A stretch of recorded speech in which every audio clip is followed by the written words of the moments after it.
What is going on, YouTube people? Neo Cards and Comics here to talk a little charts and graphs with some sports, non-sports card wax today. We've been doing a lot of grading talk this past week or so with all the Beckett nonsense, gem rate data. So I figured let's kind of flip the script and look at some non-sports card wax. We have a new Pokemon set out. We have a WWE Prizm release coming out. Yeah, I'm classifying that as non-sport. Some new Magic the Gathering stuff coming, some new Marvel sets. So just kind of run down, take a look at how things have been performing over the last couple of months on the non-sports sealed wax market. And it does look like things are slowly creeping up, which is kind of like what you want to see in the non-sports like TCG side of things, is very slow tick ups as supply on the general market begins to run out, slowly ticking up those prices. Let's have a little fun with one first. That's good old WWE Prizm 2022, one of the poster childs of the channel. Punching bags might be more like it. But these have actually slightly ticked up a little bit. It looks like they bottomed out right at 200 or a little under 200 and have since seen a little resurgence. They're up to 250. I will say I'm a little skeptical of this upswing. I'm wondering if part of that might be just a little WrestleMania driven. I could be wrong. That was about a week or two ago, that sale. So we'll have to see how it ends up filtering out. But the biggest reason I wanted to bring this up is the new Prizm set's about to come out, and boxes for that are $300. And no offense, that feels kind of expensive. I could see those box prices coming down. In all honesty, they should be going for around the same price as 2022, if not less, really, when you think about it. It's not like there's big rookie classes in WWE year over year. Now, I don't know the product super well. Maybe I'm missing out on something there. If I am, someone in the comments, please let me know down below. But it does, the biggest takeaway here is maybe 2022 finally hit the floor and is slowly starting to tick back up again. Maybe at $200 a box, it might be a buy. I don't know. And then, like I said, beware of 2023 coming out. We'll see if it gets a bunch of pump. It's funny. When 2022 came out, it's all everyone wanted to talk about. And now 2023 is coming out, and I don't see anyone talking about it. I find that kind of amusing. So you're all real hyped on 2022 Prizm, but now that 2023 is coming out, no one cares anymore. I see what you're all doing. Let's switch over and talk some MTG. The newest set, Phyrexia All Will Be One, has been very, very popular. That shows booster boxes down slightly, but that's actually pretty good for a brand new product out of the gate. Usually they start high and then tick down. We're looking at about 60 days here for booster boxes, and strictly just looking at booster boxes. And then down below, the little bit older stuff, I didn't pick every single set. I picked some more of the more popular ones. Dominaria United is basically staying about flat. Kamigawa is the one ticking up the most, which makes the most sense because it's the oldest out of all the ones on this list and also a very popular set. Those are floating. Last sale there is listed at 120. They're actually sitting at about 110. There was kind of like one rogue one-off sale, so I double checked that. But they do normally sell for around 110, and there's some listed for around 110. But it's in that range, and they have still ticked up from the $90 that they were at. It doesn't sound like a lot, but over a 60-day period, a $20 jump is actually pretty good. And that's exactly what you want to see. Because remember, we're not in peak pandemic times anymore. You're not quick flipping wax. I mean, you can quick flip wax, but it's a lot trickier now, especially in the TCG side of things. It's much more about slow and steady wins the race versus free tendies. That's kind of the market that we're living in at the moment, which is perfectly fine. That's how it always was.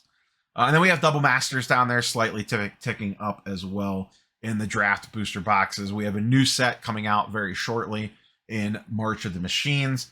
I would like to, of this list, and we'll talk about Dominaria Remastered here in a second on a separate slide. I am a little intrigued in Phyrexia All Will Be One. I have some of the Oil Slick variant Amazon, whatever, retail boxes, the complete edition, I believe that they're called, or complete bundle. I picked some of those up. I got a really good deal on those. I don't have any draft boxes of that, and I don't have any draft boxes of Kamigawa. I am a Patreon member over at Rudy. at Alpha Investments, and he has a pretty good deal on draft boxes. So I may end up picking up a case of either Phyrexia All Will Be One or Kamigawa Neon Dynasty. I might go Kamigawa Neon Dynasty first, since it's probably about to go out of print. And those are 89 shipped, so that's a pretty good deal on those. And then Double Master is obviously a very popular set last year, slowly ticking up as well. On the Dominaria Remastered side, those draft booster boxes started up really high, like they do when a new release comes out. They have kind of ticked down a little bit and have kind of flattened out at around this 150 range. I have a handful of these stashed, I believe 3 of them. As I turn around and look behind me, yes, I have 3 of them stashed, and I paid 160 for mine. They've basically been sitting there at 160 this entire time, which perfectly fine. That's the long-term hold on these. It is a fun set. There's a lot of good stuff in there, so I do expect that one to age nicely. And then the collector booster boxes, same thing. You can see the early spike of the super inflated pre-order and first out of the gate prices. Then they kind of settle into what they do, but you can actually notice if I change this to a 1-month view, the collector boxes have actually ticked up quite a bit. They got down to around 225, and Rudy at Alpha Investments has been speculating that the newer release collector's boxes are actually way more short printed than the previous year. So we may see more aggressive price hikes with stuff like this and Phyrexia All Will Be One and those sorts of things. I haven't dug a ton into March of the Machines. That's the next new Magic the Gathering set coming out, but it does look like it's going to be pretty popular, and it's also going to have serial numbered cards again in that set, at least in the collector's booster boxes. Speaking of collector booster boxes on the Magic side, Phyrexia All Will Be One, once again, came out of the gates at 225. Those have slipped down and kind of settled in at around 200 a box. Dominaria United, this is going back 90 days, by the way. I'm sorry, 60 days, by the way. Dominaria United has basically been pretty flat around 150 to 160. They were a lot higher than that if you bought upon release. You definitely got burned at current pricing. Amazon sold them at, I believe, like 145 or 150. I picked 3 of them up off of that, and they've basically been stuck at that price since. But remember, the print runs on those, at least the speculation is, those are a lot higher. Same with Kamigawa, same with Brothers War, compared to Phyrexia All Will Be One. So we may actually see price jumps, or maybe not price jumps, but stability on Phyrexia All Will Be One more so than the other boxes. Kamigawa Neon Dynasty has been holding about flat, and Brothers War has ticked up slightly. I have 1 Brothers War collector's box that does have the serialized cards in it. I grabbed 1 just for the speculation on that, if that really juiced that set. Generally speaking, I don't like chasing the collector's boxes. Maybe that'll change if they do end up cutting the print runs on some stuff. I just would rather have like 3 draft boxes for the price of 1 collector's box in most cases, and just play the slow and steady game versus, is there enough fun and cool things that the market latches onto in the collector boxes, where the draft boxes aren't going to be as flashy. They're probably going to take longer to spike if they're going to go crazy. But I almost kind of prefer that versus the higher gamble of that the collector boxes bring. I do have a collector's box case of Double Masters. That kind of the same thing. And once again, this kind of goes into the same narrative of, it does seem like things are ticking back up again. For example, I bought my case at a little over $2,000. They dipped down to about $1,700-$1,800 for a case, and now they're back up over $2,000 again, like $2,100-$2,200 is the cheapest available on the market. Now that product's been out for over a year, close to a year now, but we are starting to see that stuff tick up as well. So the Magic side, things are moving at a very slow pace, but we are seeing a lot of green across the board on the sealed side of things. Let's talk about Charizards and Pokémons. Pokemon, brand new set just come out with Scarlet and Violet. Those boxes are holding pretty steady at around 120 to 130. Mileage may vary, but you could find them for 120 if you really want them. It's the new hotness. I'll be honest with you. I buy a lot of Pokemon sealed. I don't know much about the singles at all. Seems to be a popular set. I don't know if there's a true big chase in it that'll make it go all the way to the moon, but it is the first set with silver borders, and it does seem to be pretty popular. I do expect tons of reprints on it. That's just how Pokemon does it, but there could be some interesting supply shortages early on if it gets super hot before they could filter back and do another print, that maybe you could get some free tendies out of it. But once again, for me, Pokemon is a very long-term hold. This is 90 days on this Pokemon chart, and you could see green is all over the place, and also much bigger percentage increases compared to Magic the Gathering. Now, a lot of the stuff that I have on here, Evolving Skies, Chilling Reign, Silver Tempest, Lost Origins, Brilliant Stars, are all sets from the last block. There are rumors, Alpha Investments has talked about this, and I've heard it a few other places, that there could be a reprint on some of this stuff in late April going into May. That could knock some of the shine off these products for at least a very short period of time. If any of this stuff comes out and you could get it for MSRP, I'd be jumping. I shouldn't say MSRP, like close to dealer prices, like that $80, $90 a box price like they used to be. I would be all over it for any of the sets listed on here. They're going to shoot right back up again. It might take a couple months, but Pokemon, of all the collectible card spaces, Pokemon Sealed Wax seems like the safest thing that there is out there. Evolving Sky boxes are still super inflated at $380 a box, and that's up 40% since the beginning of the year. Brilliant Stars is actually down a little bit, but it's basically holding steady at around that $150 a box. It's pretty much been there for a hot minute now. Chilling Reign, it's upticked $20 a box. That's a 15% increase. Silver Tempest, same thing, from $115 to $130. And then Lost Origins is another one that's ticked up a lot, $120 to $135, so about $15 a box on most of these across the board. And like I said, the demand is so insane for Pokemon. It's absolutely wild right now. Let's quickly take a look at Crown Zenith. That was the newest release prior to Scarlet and Violet. No booster boxes on these, just Elite Trainer boxes. It's kind of like a mini set.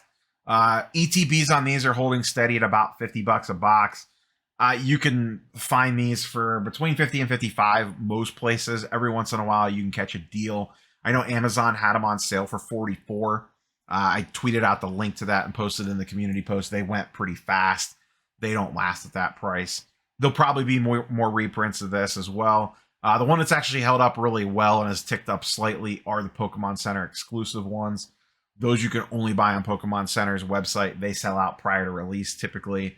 They go for about $65, I believe, and they immediately came out of the gates at $100 and have been pretty much at or around $100 the entire time. I have a case of those sitting around somewhere, and I have a case of Crown Zenith ETBs as well. But that's a very popular product. A lot of people ripping that. A lot of people having a lot of fun with it. But so far, still plenty of supply out there for people. We'll see if it dries up and then what happens. But once again, it's Pokemon, so we can get reprints on that stuff. Next up, let's filter over, take a little quick look. We just talked about Disney 100 not long ago, so we'll just briefly touch on this. I just kind of wanted to check in on it. It does look like prices might be coming down a little bit. They kind of peaked at over 600, got up to 650, down to 600, and now we are currently see them sitting in like the 560s to 570s. So definitely something to worth keep an eye on, just from like a pure, does this follow the path of everything else of getting super spiky and then pulling back and coming back down again to a certain level? I think that it will, but it has been fun to kind of monitor the box prices on these over the last week or two. Once again, definitely do your due diligence if you're going to jump into this stuff. I do think that there's a lot of shenanigans going on with the box prices on these. One, people have heavy bags in this and are looking to offload. And also, I think people are really trying to prime the pump for Disney Lorcana, their TCG that comes out later this year in the summer. I'm going to speculate on a couple boxes of that for sure if I could track some down. I'm in talks from various different outlets to potentially get a couple. I'm not going to go super crazy. I think there's possibly potential there. I'm willing to take the gamble on it, but who knows? It could blow up in our face. So we'll see what happens with Lorcana.